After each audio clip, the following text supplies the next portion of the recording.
You're welcome in Poonch Live.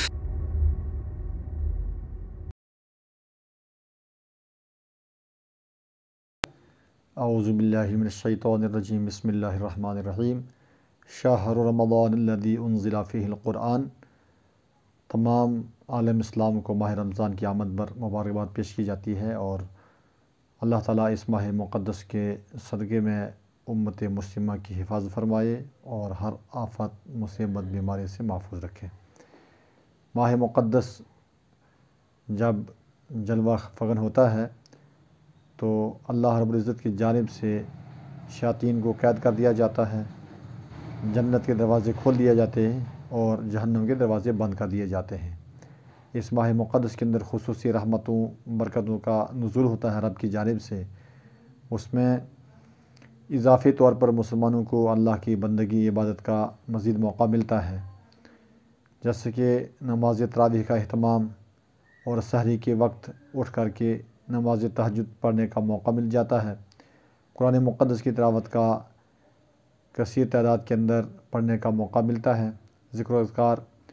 اجتماعی طور پر درود اور دعا کا بھی موقع ملتا ہے۔ اس ضمن میں دو چار باتیں عوام تک اور ناظرین تک پہنچانے کی کوشش کر رہا ہوں۔ ایک یہ کہ نماز تراویح کی قضا نہیں ہے، یہ سنت مؤکدہ ہے۔ نماز تراویح کے لیے ہم سب کو ذوق اور شوق کے ساتھ میں شریک ہونا چاہیے۔ آج ہم دیکھتے ہیں کہ یہ عمل کوئی معمولی عمل نہیں ہے، بلکہ نبی رحمت صلی اللہ علیہ وسلم نے خود 3 دن تک اس نماز کو جماعت کے ساتھ ادا کیا، اور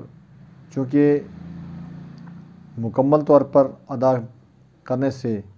جماعت کے وہ ادا کرنے سے اس کا فرض ہونے کا اندیشہ اور خدشہ تھا،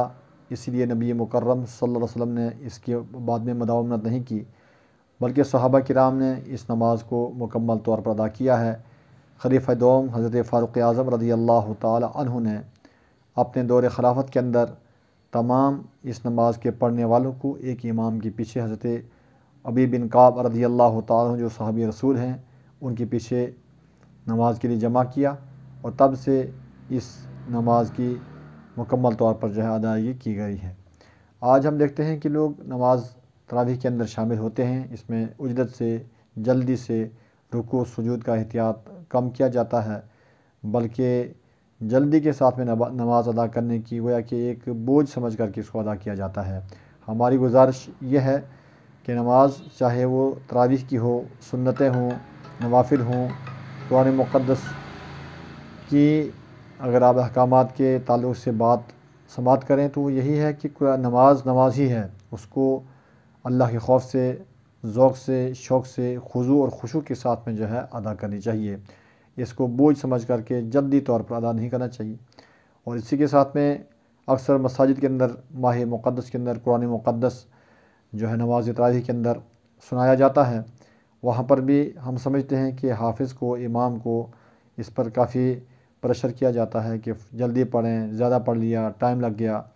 تو گویا کہ رمضان کا مہینہ ہو، نماز کی حالت ہو، روزہ رکھ کر کے اللہ کے گھر کے اندر قرآن مقدس کو سننے کا موقع ملے، اس سے بڑی کون سی بات ہو سکتی ہے۔ تو ہمیں خوشی اور مسرت کے ساتھ میں نماز ادا کرنی چاہیے۔ قرآن مقدس کا بھی حکم یہی ہے کہ اس کو ٹھہر ٹھہر کر کے آہستہ سے پڑھنا چاہیے۔ ایسا نماز کے اندر ایک حالت تو یہ ہے کہ اس کا قیام، رکوع، سجود، چونکہ فرائض جب تک یا واجبات صحیح طور پر ادا نہ کیے جائیں تو نماز بھی پوری نہیں ہوتی ہے، تو لہٰذا اس کا بھی احتیاط کیا جائے، چونکہ یہ گنتی کے دن ہیں جو فوری طور پر رخصت ہو جائیں گے۔ تو نماز کا اگر موقع مل جائے تو نماز کو اچھے انداز کے ساتھ، پابندی وقت کے ساتھ، خضوع اور خشوع کے ساتھ، رکوع اور سجود کی صحیح ادائیگی کے ساتھ میں ادا کرنا چاہیے۔ اسی کے ساتھ میں قرآن مقدس جو نماز کے اندر پڑھا جائے، چاہے پورا قرآن پاک سنا اور پڑھا جائے یا کہ صورتیں، تو اس کو بھی قرآن مقدس کو صحیح طور پر پڑھنے کی کوشش کرنی چاہیے۔ دوسری بات یہ کہ افطاری کے وقت میں اجتماعی طور پر دعائیں کی جاتی ہیں۔ آج جو یہ بیماری کی جو ہے تمام جانب سے مارا ماری ہے، اس کی احتیاط سے مساجد میں شاید افطاری کا اہتمام کم کیا جاتا ہے، اور ہمارا مشورہ بھی یہی ہے کہ مساجد کے اندر احتیاط کیا جائے۔ البتہ جب افطاری کا ٹائم ہو تو دعاؤں کے اندر جو ہے شامل ہونا چاہیے خضوع خشوع کے ساتھ میں۔ اس وقت بھی ہم نے دیکھا کہ بہت سے لوگ دعائیں کرنے کے بجائے گفتگو کرتے رہتے ہیں، دنیاوی باتیں کرتے رہتے ہیں، چلتے پھرتے رہتے ہیں، بلکہ تھوڑا سا ٹائم جو ہے مختص کیا جائے کہ ہم سب مل کر کے گھر کے اندر بھی، پوری فیملی میں یا احباب میں یا مسجد کے اندر جہاں پر بھی ہم اکٹھے بیٹھیں وہاں پر دعا کریں گڑ گڑا کر کے، خاص کر کے جو اس وقت فتنے کا دور ہے، مصیبتوں کا، بیماریوں کا ہمارے سامنا ہے، ان تمام سے بچنے کے لیے، انسانیت کی حفاظت کے لیے، آفت و مصیبتوں کو سے بچنے کے لیے اللہ کی بارگاہ میں دعا کرنے کا عظیم موقع ملتا ہے۔ پھر ختم قرآن مقدس بھی ہماری بہنیں، ہمارے بھائی بہت کرتے ہیں کہ ہم نے اتنے ختم کیے، لیکن کیا ہم وہ قرآن مقدس کو صحیح پڑھتے ہیں یا کہ نہیں؟ یہ بھی ایک سوال ہم سب اپنے آپ سے کریں۔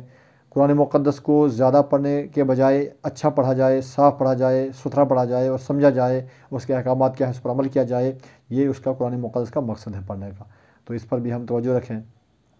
اور چوتھی بات جو آپ تک پہنچانے کی ضروری سمجھتا ہوں وہ یہ ہے کہ آج ہم افطار پارٹی کے اندر یا مساجد کے اندر بھی جو ہے بریانی پکا کر کے اچھا خاصا پیسہ خرچ کر دیتے ہیں، اور ہم بھول جاتے ہیں کہ ہمارے پڑوس میں، ہمارے محلے میں، ہمارے علاقے میں بہت سے ایسے فیملیاں ہیں، ایسے بچے ہیں کہ جن کو کھانا بھی میسر نہیں ہوتا ہے۔ تو ہم اگر وہ پیسہ بچا کر کے ہم غریبوں، محتاجوں، بے کسوں، یتیموں، مسافروں تک پہنچیں، ان کی نشاندہی کریں، مسجد کی کمیٹی ہو یا کہ امام ہو، اپنے محلے میں، اپنے علاقے میں یا اپنے گاؤں میں، اور ہر بڑا آدمی اپنے خاندان میں یہ سرچ کرے، دیکھے، تحقیق کرے کہ کتنے ہمارے ساتھ چلنے والے، رات دن گزرنے والے ہمارے بھائی کس مصیبت میں پڑے ہوئے ہیں، ان کے گھر کے افراد کس کس پریشانی میں ہیں، کھانے کے لیے یا ان کے کپڑوں کے لیے کیا معاملات ہیں، تو ادھر ہم توجہ کریں، ان تک پہنچیں، تو ہم جو ہے اپنا جو ہے زیادہ تر جو ہے تعاون ادھر کریں گے، یہ ہمارے لیے بڑا اچھا موقع ہے۔ اور اسی کے ساتھ میں مدارس اسلامیہ بھی ہیں جہاں پر یہ غریب اور مستحق لوگ اپنے بچوں کو جو ہے دینی تعلیم کے لیے مدارس کے اندر بھیجتے ہیں۔ ان مدارس کا کوئی مسلسل یا مستقل جو ہے کوئی آمدن کا خرچ نہیں ہوتا ہے، بلکہ آمدن کا ذریعہ نہیں ہوتا ہے، بلکہ یہ لوگوں کی یہ معاونت ہوتی ہے، چاہے وہ زکوٰۃ کی شکل میں ہو یا عشر کی شکل میں ہو، صدقات کی شکل میں ہو، فطرانے کی شکل میں ہو۔ تو ہماری گزارش ہے، چونکہ مدارس کے اندر پڑھنے والے طلبہ ہی قوم کے محافظ بھی بنتے ہیں، مصلح بھی بنتے ہیں، اور مقامات مقدسہ یا اسلام کے تحفظ و بقا کے لیے افراد تیار کرتے ہیں، اور ہر موقع پر ہر لمحہ جو ہے یہ سامنے بھی رہتے ہیں۔ تو ہماری گزارش یہ ہے کہ اس طاقت کو جو مدارس اسلامیہ کے ذریعے سے قوم کے سامنے آ رہی علماء کی شکل میں، حفاظ قرہ کی شکل میں، اس طاقت کو مضبوط کرنے کے لیے اپنا خصوصی طور جو ہے اپنا تعاون بھی جو ہے مکمل طور پر جو ہے پیش فرماتے رہیں۔ اور چوتھی بات یہ ہے کہ اس ماہ کے اندر بھی ہمارے احباب میں، تعلق دار میں بہت سے لوگ آپس میں روٹھ کر کے اپنی زندگی بسر کر لیتے ہیں۔ اللہ کی بندگی بڑی عظیم چیز ہے، اللہ کی بندگی کے ساتھ میں اللہ کے بندوں پر رحم کرنا، معاف کرنا، ان کے معاملات کو پورا کرنا، لین دین کے معاملات ہوں تو ان تمام چیزوں پر بھی غور کرنا، یعنی معاملات اپنے بہتر ہوں، یہ بھی جو ہے بندگی کا ایک لازمی جز ہے۔ تو ہم سب کو چاہیے کہ ہم ادھر بھی اپنی توجہ کریں۔ ہم یہی پیغام دینا چاہیں گے کہ اللہ کا شکر ہے، اور بار بار شکر ادا کیجئے کہ پچھلے سال ہمیں نماز پڑھنے کا موقع نہیں ملا تھا، مساجد ہماری غیر آباد تھیں، لوگ ترستے تھے، روتے تھے، گڑ گڑاتے تھے، بلکتے تھے کہ ہمیں نماز